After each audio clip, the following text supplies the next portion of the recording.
So, given last Monday's turbulent time, shall we say, both Davis resigned, Johnson resigned, a couple of junior ministers also resigned, but like I say, out of the big ones, it was Davis and Johnson that went and, shall we say, made the biggest splash waves. So we are going to do a little experiment. I'm going to try and predict essentially what has happened. Now, even if stuff does change, I will still leave this up. So if what I am saying here is like magnificently wrong and has been proved wrong, that's fine. But you know, this is the state where we are at the moment, and I think trying to cast future, particularly in politics, where 24 hours can be an incredibly long time, as was certainly shown last Monday. So, let's wind back the clock. We go back all the way to David Cameron and his election campaign that he ran after the Lib Dem Conservative coalition government. One of the big things he promises is the referendum. Now, here's the thing. If you look at approval ratings for the EU, no one wants to leave the EU. Approval rating is really high. So the question was who was wanting this this referendum? Reality, only a really small amount really wanted this. So this was certainly not enough really to be an election promise. But Cameron had been facing a big problem. One MEP had already defected to UKIP. However, he had not really been accepted into the UKIP fold. And now you had another problem that other Conservative MEPs, MPs, were going, if you don't give us this option for a referendum, we'll just go and join UKIP. And then you'll have a smaller majority, which you've just won, will reduce your minority, and there will now be basically an unknown faction. Whether this faction would follow the UKIP manifesto, whether they would follow the Conservative manifesto, you don't know. But as I said at that time, and I've said multiple times, look, UKIP, especially under Farage, was more right-wing than the Conservative Party at that time, and arguably it's shifted even more further right, even in today's time period, 2 years on since the referendum. So here we have this interesting point. So the referendum happens. What happens? So there's a massive vacuum of power.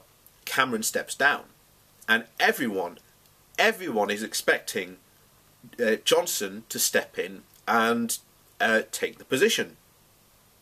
Johnson turns around and just goes, sorry, I feel like I can't take you. Now, what's really going on? So I've mentioned before that there is going to be a Tory party civil war, and this is all to do with, ironically, the two factions in the Tory party, and they're both exclusive because you have the all the Tory party members who are like, no, we need to stay in the EU and the single market, this is going to irreparably damage our country, and staying would still be an invaluable option, are on one side, and then you have Rees-Mogg and all the anti-Europe MPs on the other side. Now, what is dividing them? It's the whole thing of regulations.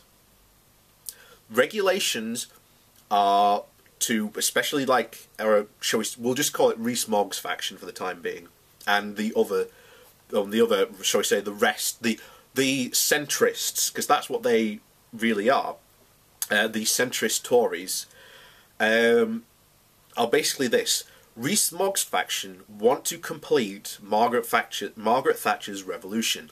They fully believe that government should not be involved in any sort of regulation of the economy. And they hate the fact that the EU has put in regulations. And I just want to point this out, because I love pointing this out. When you look at Eurosceptics, and this is back to the same Rees-Mogg side again, versus Eurosceptics from throughout Europe, particularly when it comes down to regulations, the Eurosceptics in Europe say that the regulations that the EU has put in place are not strong enough. Right? Now, what do Rees-Mogg and his faction say? Knowing the fact that we know that they don't want regulations. Oh, these regulations are too big. They don't make our economy competitive enough. Yet, you have the rest of Europe seems to function pretty well under these economies, under these regulations. So that can't be the case. It's because they want to complete this ideological standpoint for them. And we go back to this vacuum of power. And again, this brewing Tory party civil war. Remember, Johnson, main, Brexiteer at large, always said and made no secret about it that he wants to be Prime Minister. A perfect opportunity for him, but he didn't take it. Why? You then have other prominent Brexiteers in the party that could have stood up and, gone for the leadership. They didn't. Why? Instead, throughout that entire process, Theresa May was chosen. Someone who campaigned for leave. Why was she chosen over this? Well, this was again to stop a Tory civil war. What they would hoped was that Theresa May would be able to deliver Brexit that would suit the Brexiteers and the the centrist Tory factions. This, however, has not happened.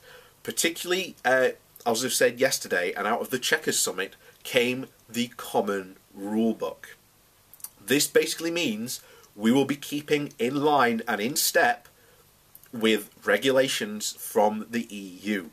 Now, again, we don't know what's potentially going to happen with this rule book, potentially in terms of will Europe accept this.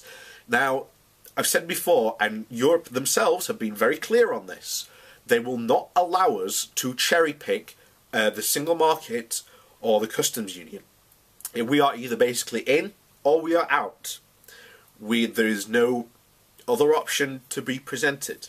So even Theresa May's agreement, we don't know. But at least it's finally something that can actually be negotiated with. And as I said last week, this is something that should have been decided even before Article 50 was triggered. Because now you should realise our government has wasted 2 years not negotiating with the EU. Remember, David Davis spent a total of 4 hours actually negotiating with the EU because he didn't have anything to put to them. Now, Theresa May has put it forward, and by the time the white paper have been released on Thursday, so I will be doing a video on what people have basically taken away from this white paper, what potential impacts are from this white paper, and given the fact that the government have already released a white paper, if you remember a couple of years ago, which basically said, yeah, this is not going to be a good idea, your proposed idea is not going to be good, then, well, yeah, it's going to be another massive fallout. So, back to this whole question of leadership, because the question is being asked, currently now it's Tuesday, and obviously as of yet, no one else has left, unless, I just turned down, oh look, someone else has gone. So, will the big thing, and the rumours that have been swirling around is, first of all, Rees-Mogg has put in place a war chest and hired PR firms to fight for a leadership battle. He denied this, but I think this is probably real. This is a guy who is a backbencher, who doesn't hold a cabinet position, be it a major or even a junior cabinet position. So why on earth is this minor backbencher, who isn't involved in any of the government cabinets, how come this guy has had more screen time and airtime given to him than some random Tory backbencher, other Tory backbencher, or even a Labour backbencher, Lib Dem backbencher, or anyone else? Why then has he suddenly got all this attention? So the fact that he has supposedly this war chest ready to fight this leadership battle is real. I think he's telling some porkies on that. So that is a real thing. So one of the rumours flying about at the moment is it's all going to come down to the Tory Party conference in October, potentially. Now, I think that Theresa May is going to stay. I've said this before, I'll say this again. No one wants to take the Brexit chalice from her because they know how poisonous it is. They know that if they take it, their future, prime ministership will be completely tainted because of it. But if they take Theresa May out after May, after next year, if they take May out after March of next year, when the Brexit is meant to be happening, meant to have happened on that date, then officially what they can basically then do is blame May for everything else.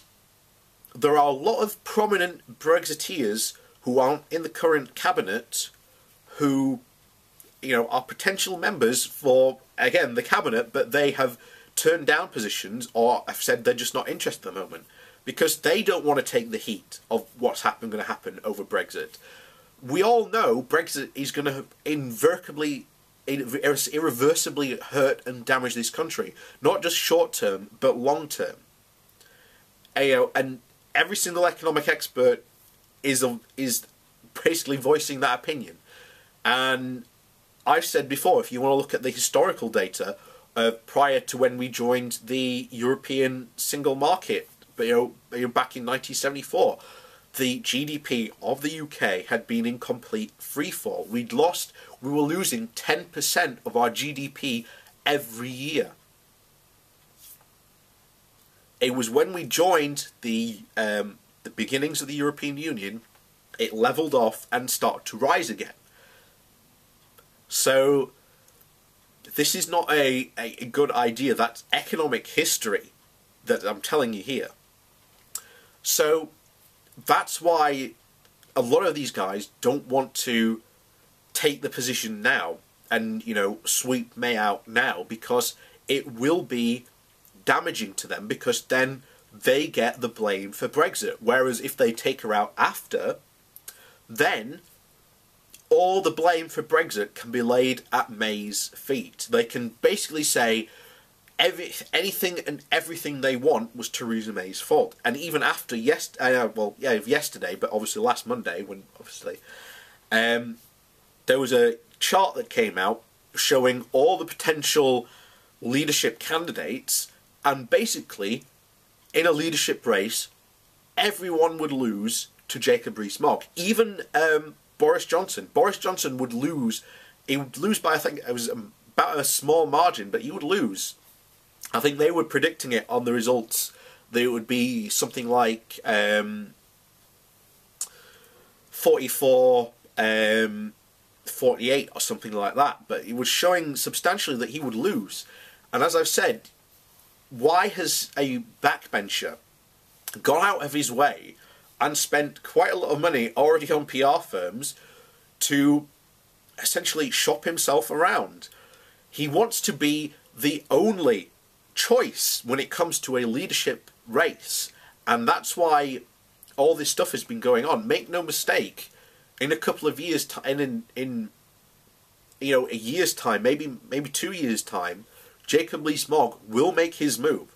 We already know, and has been told, that was flying around yesterday, that the 1922 committee has the votes to oust May if they want to. So the real question is, if this is such a Brexit betrayal, why then have these members not taken her out? Now, of course, I think they're waiting particularly to see what the white paper says. How detailed it's going to be, we don't know. But remember, the last time the government released a white paper on Brexit, we got such enlightening details, such as you can find fishing fleets near the coast. So, hopefully it will have more information than that. But as I said, we generally don't know. And as I said in a couple of videos certainly about Davis and Johnson leaving, they are now free to attack Theresa May from the backbenchers, and potentially there is an absolute possibility now that Boris can now potentially start to build momentum for his leadership race. He can now start to get MPs on side, which certainly in the cabinet position he would be basically seen as trying to knife the PM in the back. So now he's out of the cabinet. That image, the potential imaging of knifing the PM in the back, well, that's no longer feasible because, like I say, he's no longer in the cabinet. He's on the backbenches, but many people in the past have sharpened their knives against prime ministers from the backbenches and have been somewhat successful to it. So, but you also have another question of, does the Tory party and the moderates, who make up the majority of the Tory party, would they want and support their leadership challenge?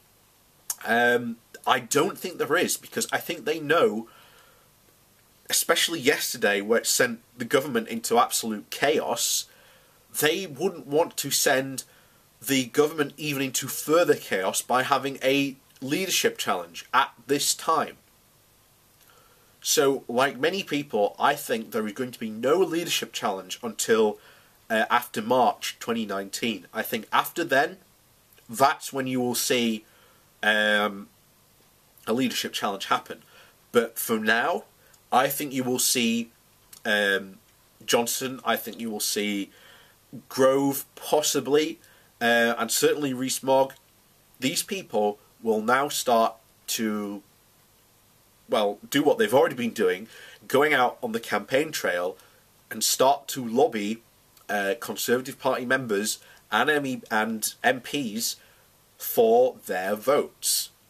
This will cause yet another split within the Tory party, because now you will have people promising all these different things and all these different types of things, and this will just fracture the Tory party even more. So apart from having a civil war where you have the people who want to keep, who know there must be regulation of the economy and businesses because it benefits the economy, it benefits workers.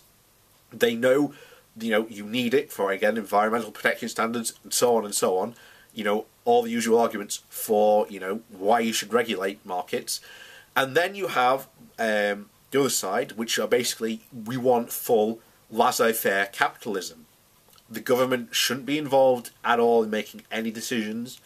There should be no rules or regulations, which is why they are so against the EU, because of all these regulations. But as I've said in the past, look at the voting of when the regulations have been brought to the Parliament, overwhelmingly, all the parties, even the Conservative Party, don't disagree with the regulations that are brought forth, except this very tiny Tory Eurosceptic minority. So that's basically my theory on what potentially is going to happen. That there might be more resignations. There was talk of Liam Fox potentially going. Obviously that hasn't happened, or it hasn't happened yet. Just hedge my bets because I'm doing this on last Tuesday. Obviously this is coming out the following Monday. So we'll have to see certainly what happens this week. Who knows? I may be just been proven wrong. There might have been a leadership challenge, and there might be a completely different Prime Minister by the time this video goes out. However, that is my thoughts and predictions on my little crystal ball. So my question is to now, what do you think of my predictions? Do you think I'm right about Rees-Mogg and the rest of these, you know, shall we say, potential future PMs who don't want to take her out because they know how poisonous the Brexit chalice is going to be, and they don't want to have to answer for it. In fact, to quote one of the things that the Guardian, who went on a really vicious attack, which I'll be doing a video on about this, look, these Brexit guys do not have a plan for post-Brexit Britain. They just want to go, we're out, now what? There has been no plan from these guys because they do not want to take responsibility for what happens. They have taken no responsibility, and as I've said before, Brexiteers are uniquely responsible for what happens going forward with this country. What happened yesterday, that was, again, that entire crisis, and remember, when Grove quit, there was no blip in the sterling or anything. But when Johnson quit, woo, the pound dropped and the sterling dropped. So again, Brexiteers are uniquely responsible for what happened there. So do you think I'm right in my predictions? Do you think I'm wrong? Or do you think something else might be in the brew pot? Or what's your theories? I'd be interested to know what people think potentially happens, you know, gazing at our crystal balls. Into the future of politics, maybe a week's view, 2 weeks view, again we don't know, but bear in mind this is my week's view, and like I say, a week is a long time in politics, just as is 24 hours. So hey, I could be completely wrong in my predictions. Like I say, let me know in the comments down below what you think.